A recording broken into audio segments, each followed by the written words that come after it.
केंद्रीय रस्ते वाहतूक मंत्री माननीय नितीनजी गडकरी साहेब आज कोल्हापूर दौऱ्यावर एका खाजगी कार्यक्रमासाठी आले असताना कोल्हापूर जिल्ह्यातील सर्व नॅशनल हायवेचे प्रश्न आज त्यांच्यासमोर उपस्थित करण्यात आले। एक व्यापक बैठक आज या ठिकाणी झालेली आहे। या बैठकीला सन्माननीय आमदार अमल महाडिक साहेब उपस्थित होते, जिल्हाधिकारी उपस्थित होते, भारतीय जनता पार्टीचे आमचे अध्यक्षांनी सर्व लोक उपस्थित होते। सर्वात महत्त्वाचा कोल्हापूर शहराला भेडसावणारा जो प्रश्न आहे तो म्हणजे शहराअंतर्गत रस्त्याची वाहतुकीचं ट्रॅफिक जाम मोठ्या प्रमाणात होत आहे। लाखोच्या संख्येनं भाविक महालक्ष्मी मंदिरासाठी आणि कोल्हापूर शहरामध्ये पर्यटनासाठी येत आहेत आणि त्यामुळे शहराअंतर्गत तावडे हॉटेल ते शिवाजी पूल हा फ्लायओव्हर व्हावा यासाठी अमल महाडिक यांनी अनेक दिवस प्रयत्न करत होते।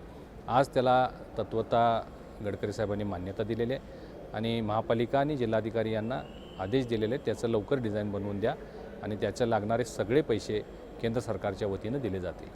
दुसरा एक महत्त्वाचा विषय जो अनेक वर्ष कोल्हापूरला सतवतो आहे तो म्हणजे पुराच्या पाण्यामुळे कोल्हापूर शहरामध्ये जे पाणी शिरतं आणि ज्यामुळं मोठ्या प्रमाणात हानी होते त्याच्यासाठी शिरोली या ठिकाणापासून कोल्हापूर शहराच्या एंट्रन्सपर्यंत एक एलिव्हेटेड फ्लायओव्हर जवळजवळ 4.25 किलोमीटरचा तो फ्लायओव्हर आहे आणि त्याला बास्केट ब्रिज जोडून तो शहरामध्ये एंटर करणार आहोत।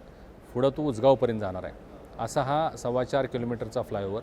त्याचबरोबर कागल हद्दीमध्ये कागल शहराला जाणारा जो रस्ता आहे त्या ठिकाणी 1.2 किलोमीटरचा एक फ्लायओव्हर आणि या सगळ्यासाठी लागणारं जे बजेट आहे ते साधारण 624 कोटी रुपये बजेट त्याची DPR मंजुरी साहेबांनी दिलेली आहे। लवकरच त्याचं टेंडर निघेल आणि हे काम लवकर सुरू होईल आणि त्याच्यानंतर मात्र कोल्हापूरला कधीही पुराच्या पाण्याचा फटका बसणार नाही आणि यामुळं लोकांचे सुद्धा मोठ्या प्रमाणात सोय होणार आहे।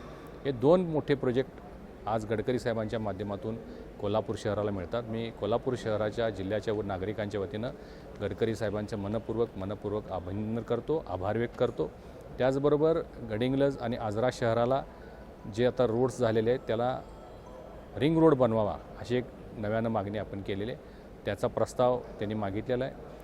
PM ई बस सेवा याच्या माध्यमातून 100 इलेक्ट्रिक बसेस मंजूर झालेले आहेत। त्याच्या कामासाठी नॅशनल हायवेचा वापर होणार आहे।